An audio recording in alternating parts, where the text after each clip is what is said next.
¿Por qué es importante conocer y reconocer la diversidad cultural en México? Básicamente, yo diría que tenemos un compromiso ético en las universidades públicas de formar una sociedad más tolerante. Entonces, conocer la diversidad y las fuentes de donde surge esa diversidad tiene que hacerse atendiendo al asombro que nos genera conocer al otro. Siempre que tenemos ante nosotros algo diferente de nosotros mismos, lo deseable es que ese interés sea positivo.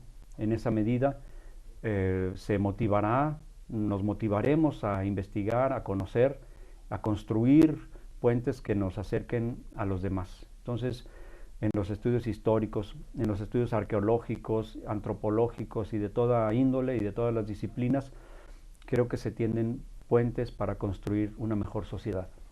Ok, ¿cuál es el papel que desempeñan o la importancia que tienen los grupos indígenas en el México actual?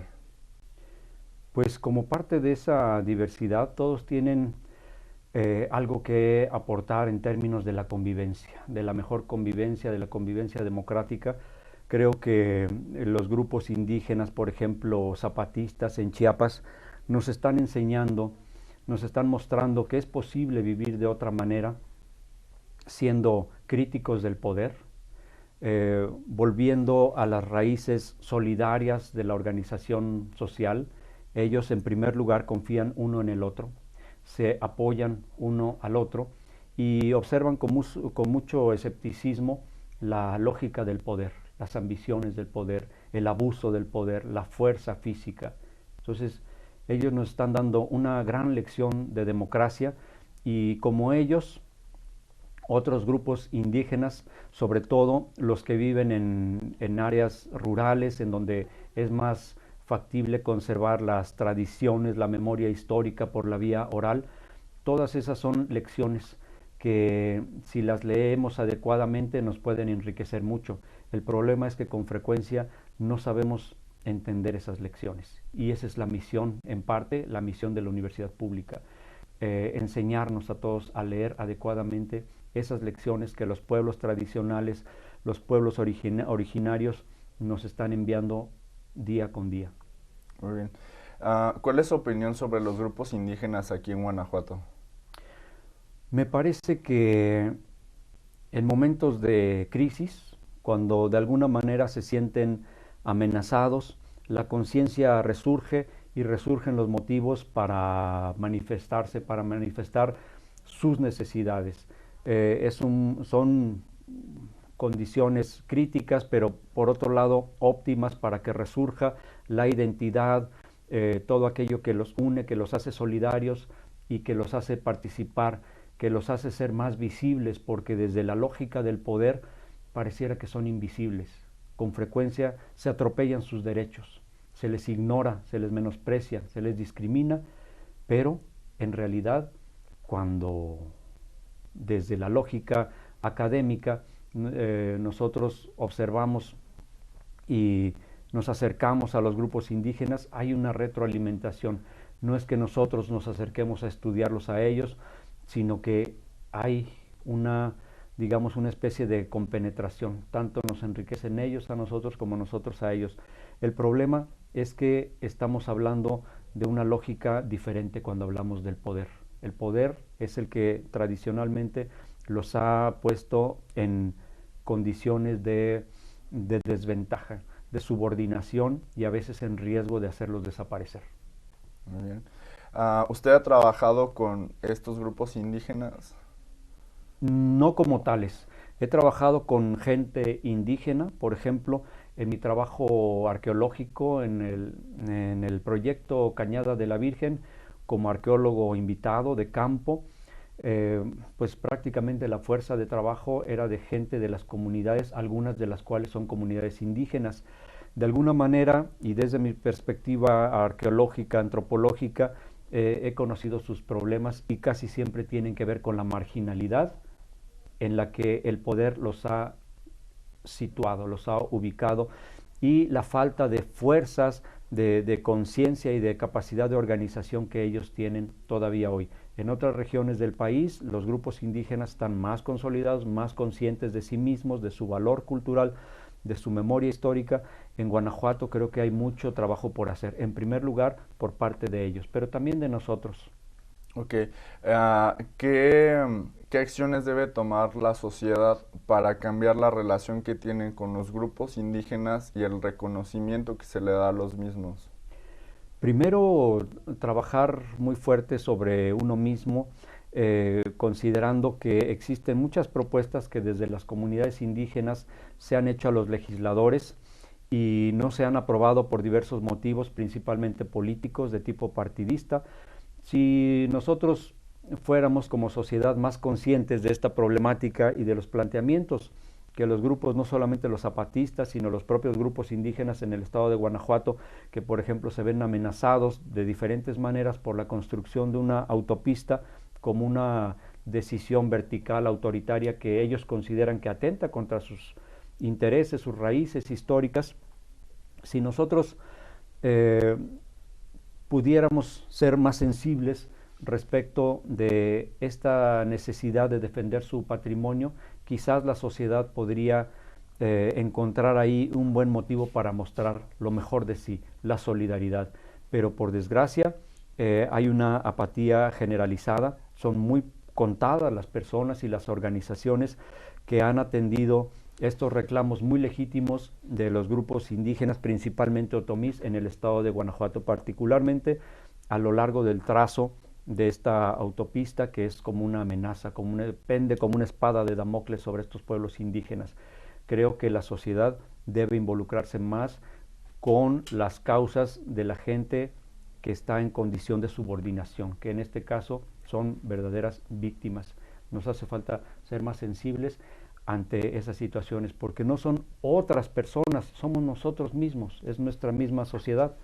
Cuando hablaba de que es importante que la otredad, el ser otro, acercarnos a lo otro, a lo diverso, a lo diferente, debe ser siempre de una manera positiva, en principio, es para poder romper los prejuicios. Los prejuicios son los que nos tienen a veces imposibilitados para conocer al otro, para sensibilizarnos, para sentir empatía por el otro.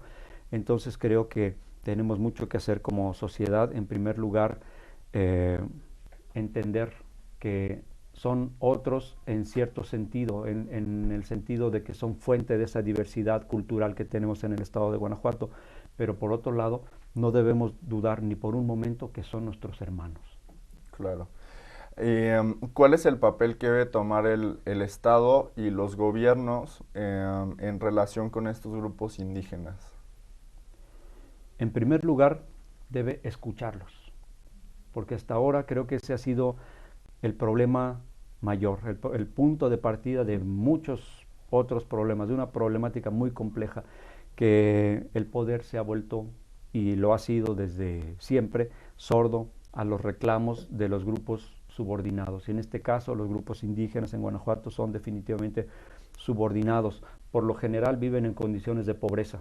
Entonces, la condición indígena, del ser indígena, se aúna en el caso de nuestro estado en general, pero hablando de nuestro territorio, en el estado de Guanajuato, se une su condición de indígena a una marginalidad permanente, crónica. Es decir, todo esto es medible, ¿sí? Tienen pésimos caminos, pésima infraestructura vial, digamos. Tienen un deficiente servicio educativo. Los maestros tienen serias dificultades para acceder a las comunidades, para ser remunerados adecuadamente, para que llegue el equipamiento necesario a las escuelas, su mantenimiento, su custodia, etcétera, etcétera. El acceso de los niños de las escuelas rurales, en donde hay mucha presencia indígena, a los servicios culturales como museos, zonas arqueológicas, todo se les dificulta a ellos y parece que no se avisora a corto plazo un remedio a esta situación, sobre todo con los gobiernos conservadores que tenemos, que resultan ser reaccionarios en el sentido de que están en la práctica en contra del desarrollo de los pueblos en las áreas rurales y más bien muy concentrados en la industria, en el corredor industrial, en las necesidades de su gente. Muchos recursos que tiene el Estado que podría aplicar al desarrollo de las comunidades rurales se pierden y se quedan arriba de nosotros en la corrupción. A muchos académicos, pero a gente que trabaja en gobierno del Estado, nos consta que estos últimos gobiernos, incluido el presente a nivel estatal, son sumamente corruptos. Han puesto, por ejemplo, llegó el gobernador Márquez y colocó en puestos de direcciones a gente que viene del órgano de fiscalización, todos aquellos que le puedan servir para tapar lo que hizo el gobierno anterior de Oliva, ¿sí? En la Secretaría de Educación, en Obra Pública, en Comunicación Social.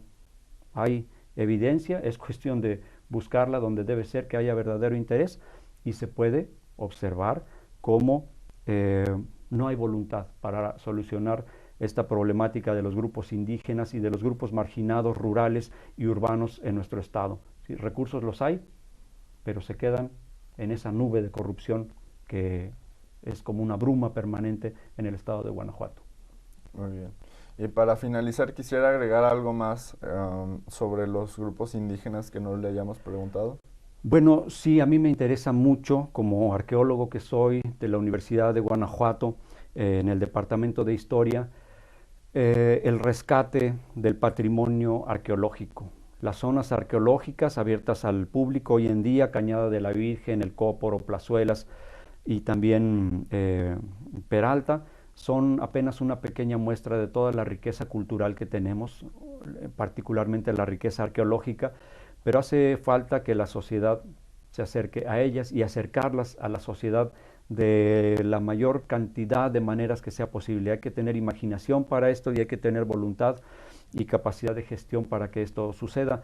La memoria histórica es importante porque en la historia nosotros podemos encontrar, y sobre todo los grupos marginados como los grupos indígenas en el estado de Guanajuato y en general los grupos marginales urbanos y rurales, pueden encontrar en nuestra historia y en el pasado remoto que estudia la arqueología muchos argumentos para sentirse orgullosos de quiénes son, para motivarse a trabajar mejor y ser mejores personas, más solidarios, más conscientes y más críticos de lo que sucede a nuestro alrededor. Y al mismo tiempo que esto nos sirviera para tener las riendas de nuestro gobierno mucho más cortas y no tan sueltas como las tenemos en este momento.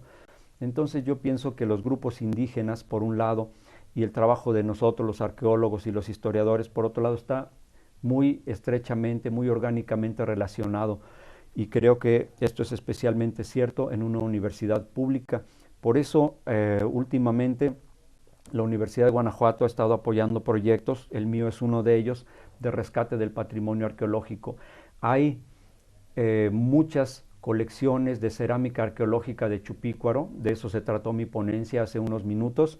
Cerámica arqueológica de Chupícuaro es una cultura que tuvo sus orígenes, digamos, en lo que hoy es el territorio del estado de Guanajuato, pero gran parte de toda esa riqueza cultural de nuestro patrimonio se encuentra en el extranjero. Entonces, en parte, mi proyecto de investigación y de rescate del patrimonio consiste en eso, en recuperar, por lo menos digitalmente, muchas colecciones de elementos de nuestro patrimonio que se encuentran en el extranjero. Ya avanzamos en una primera etapa, nos quedan muchas por delante, pero este esfuerzo es para que lo puedan disfrutar todos. Muchas colecciones de cerámica arqueológica que están, por ejemplo, en los Estados Unidos, nunca las veríamos porque están en bodegas o en esos museos que quizás nunca visitaremos, pero estamos haciendo un trabajo de rescate del patrimonio que no es solamente para que yo tenga una beca o para justificar mi salario, sino sobre todo este trabajo tiene una visión ética, una visión social, que la gente reconozca en todo ese patrimonio su propia historia, ¿sí? Que, como decía, tiene capítulos de verdad gloriosos. Perfecto.